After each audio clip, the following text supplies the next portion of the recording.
The Warriors' regular season got off to a nice start with a comfortable victory over the Los Angeles Lakers. That's awesome, but we also gotta address the elephant in the room, and that's Draymond Green's future with the team.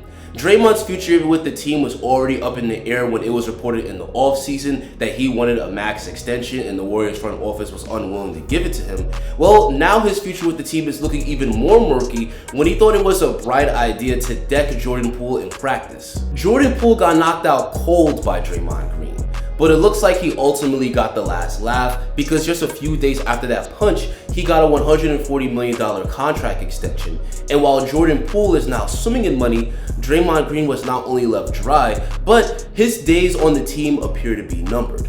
Green will probably play the year out for Golden State, but he more than likely won't be on the Warriors after this season. But before I explain why, please drop a like on the video and hit that subscribe button. That punch that TMZ exposed might be the nail in the coffin for Draymond. The Warriors front office showed that Draymond wasn't a priority when they decided to extend both Jordan Poole and Andrew Wiggins a few days ago and chose not to extend Draymond. Now, in a perfect world, the Warriors would keep everybody, but there's clearly a limit that the ownership is willing to pay for this team, even if it's a championship team. Now, Draymond Green has a player option for $27 million for next season that he's expected to opt in, and if Draymond Green opts in, that's going to push the Warriors' total team payroll to $500 million thanks to the luxury tax. The Warriors front office really wants to push the Warriors team payroll down to $400 million, and that would require giving Draymond Green the boot. Now, one option if they want to hold on to Draymond Green would be to trade Klay Thompson instead, who's owed $43 million next season, but it's unlikely that the Warriors would choose to keep Draymond Green over Klay Thompson.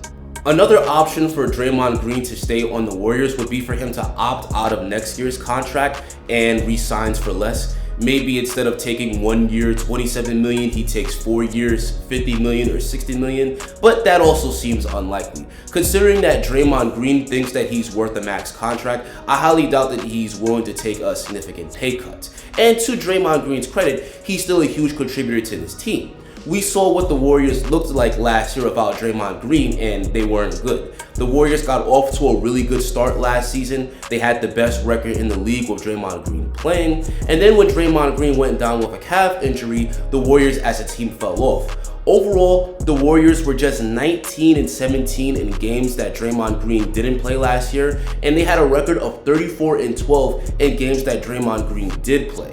Even at 32 years old, Draymond Green is still one of the best defenders in the league, and that's why he's a perennial Defensive Player of the Year candidate. In fact, just a few weeks ago, NBA executives voted Draymond Green as the second best defender in the league behind Giannis. Now, on the offensive end, we know that he's severely limited. We know that he can't hit the side of a barn with his jump shot, but the Warriors are able to hide Draymond Green's weaknesses with their shooting and scoring, and Draymond Green is able to have a huge impact on the offensive end with his passing.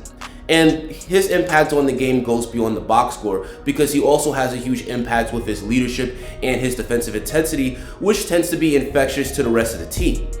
I know a lot of Warriors fans aren't happy with Draymond Green right now, especially after punching Jordan Poole, but there's no denying that he's still one of the most important players on the team. And again, in a perfect world, the Warriors would extend him and keep everybody. But the league created the luxury tax for a reason. The NBA wants to have the luxury tax so that way teams like the Warriors don't become overpowered, and that way that the rest of the league remains competitive. It's the same reason why the Warriors weren't able to keep guys like Gary Payton II and Otto Porter Jr. last offseason, even though these guys were pretty good role players. Now, I think what ultimately ends up happening is that the Warriors ride the year out and they hold on to Draymond Green. Now, after this season, Draymond Green will probably opt into that $27 million player option, and then the Warriors will seek to trade him whether they win the championship or not. One potential trade partner for the Warriors could be the Detroit Pistons, who Draymond Green has already been linked to since that's his home team.